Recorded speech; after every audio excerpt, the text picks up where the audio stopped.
ലോക ചരിത്രത്തെ ഇളക്കി മറിച്ചൊരു മൂവിയാണ് പാഷൻ ഓഫ് ക്രൈസ്റ്റ്. ഇതാരും രക്ഷിക്കപ്പെടാൻ വേണ്ടി ഇറക്കിയതല്ല.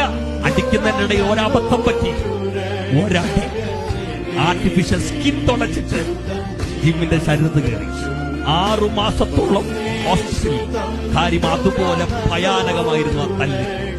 എന്റെ പ്രിയപ്പെട്ടവരെ, ജിമ്മേ ആർട്ടിഫിഷ്യൽ സ്കിന്നിൽ കൊണ്ട് അടിയുടെ കാര്യമാണ് പറഞ്ഞേ.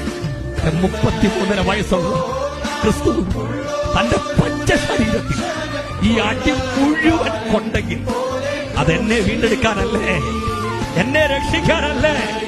എന്റെ പ്രിയപ്പെട്ടവർ, ഇന്ന് രാത്രി വചനം കേൾക്കുമ്പോഴെങ്കിലും ഹൃദയത്തിനകത്ത് ആ ദൈവത്തിന്റെ ശബ്ദം, ഹൃദയത്തിനകത്ത് ആ സ്പന്ദനം നടത്തുന്നുണ്ടെങ്കിൽ അധരങ്ങൾ തുറന്ന് കർത്താവിനെ ആരാധിക്കാൻ എന്തിനാണ് തടസ്സം?